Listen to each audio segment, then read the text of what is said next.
Aqui um pouquinho do sincronismo, pessoal. Então aqui a gente tem a tela que a gente pode trabalhar aqui com o Grandmaster ou também com o Slave. E a gente tem as configurações de PTP. Então ele é bem flexível, te permite trabalhar qual é a taxa, qual é a transferência de delay que você consegue retornar, inclusive realizar testes e trabalhando para mudar a configuração para verificar se o sistema está de acordo ou não. Então a gente, por exemplo, em alguns testes a gente mandou depois como mestre uma taxa diferente de 1 segundo, que é a taxa normal, para verificar como é que ele estava acontecendo se o PTP tivesse uma função anormal. Aqui alguns dos eventos que é possível monitorar, tanto em Cruise quanto Sepulvera, quanto PTP, entre outros, como verificação de PRP. Então é uma infinidade de eventos que podem ser habilitados, desabilitados, gravar backup desse evento ou não, configurar o evento ou não. Então ele é bem flexível nesse sentido. Alguns aqui que a gente estava passando, então perda de frame sem Sepulvera, questão de ordenação, duplicados, corrompidos, sincronismo, tempo de digitalização de processamento, entre outros. No GUS, aquela tabelinha também que a gente acabou de mostrar, tem perda de frames, ordenação. Também vai calcular o transfer time.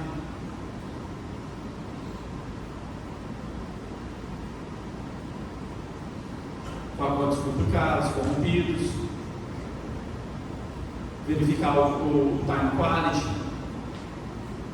E aqui um pouquinho do transfer time que a gente calcula. Então a gente pega o momento que é disponibilizado da função para o processador de comunicação, esse tempo que vai trafegar na rede até chegar no processador de comunicação de quem está aqui analisando, e a gente vai fazer a somatória do transfer time, que é o TA, que é esse tempo interno, mais o TP, mais o TC, e vai comparar. Então é permitido comparar com qual valor. Por exemplo, se for um TT6, ele é 3 milissegundos para essa mensagem, mas o nosso equipamento ele permite que seja configurável. Eu quero comparar com 1 milissegundo, com 2, com 3, com 4. Você vai colocar o valor a qual ele vai ser comparado, e ele só vai alarmar se ele ultrapassar esse valor, se ele tiver uma condição de supervisão.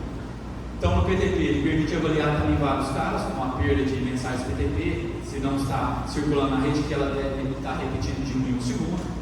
Algum escorregamento do clock, um clock drift. Então se você tiver ali um clock que começou a sair, ele também vai alarmar e criar um evento para isso. A alteração da classe do clock, então perdeu a precisão aí, a questão do inaccuracy também.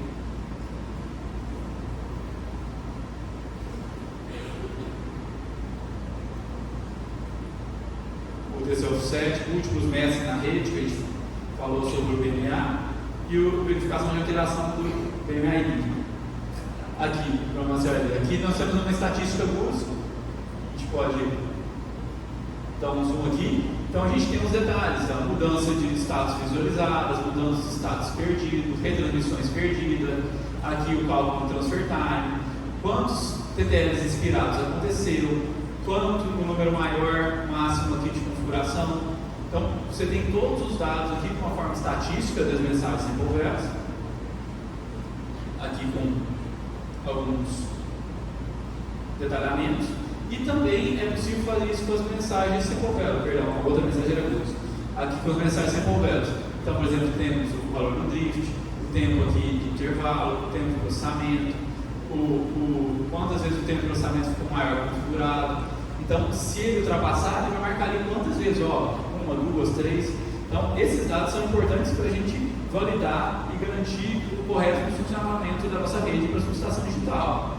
Aqui um exemplo de comparação, SL, então ele vai destacar e marcar, Virtual LAN ID, a gente tinha 1330 lá no arquivo, mas o que foi encontrado na rede estava colocado como ausente. Priority também, o config passou de 1 para 3. Então, esse aqui é um verdadeiro dedo duro, né? Ele vai falar assim, tudo que está diferente entre o arquivo e o que está na rede.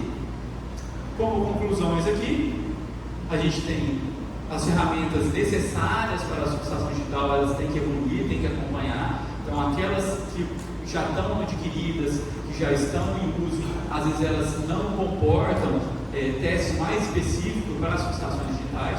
Então, é necessária essa função. A redução do tempo de manutenção e disponibilidade também é importante, a questão do monitoramento. É importante oscilografar todo o tráfego, com o log de eventos que a gente falou, como backup. A revisão do submódulo está vindo aí, ele vai ser uma realidade, está batendo na nossa porta. E muitas vezes, para se checar alguns pontos específicos, é necessidade de hardware e softwares que consigam fazer isso, para garantir a nossa segurança operacional para o sistema elétrico. Então, só para concluir aqui, falando em ferramenta, a gente gostaria de convidar quem ainda não visitou a nossa plataforma para visitar. A gente está aberto aí para dar mais explicações e pegar uma ferramenta muito importante, que é um brinde da Comprova, que é um abridor de cerveja, para complementar o que a gente já vinha falando. Então, convido a quem ainda não pegou ir lá pegar com a gente. Muito obrigado pela atenção de todos.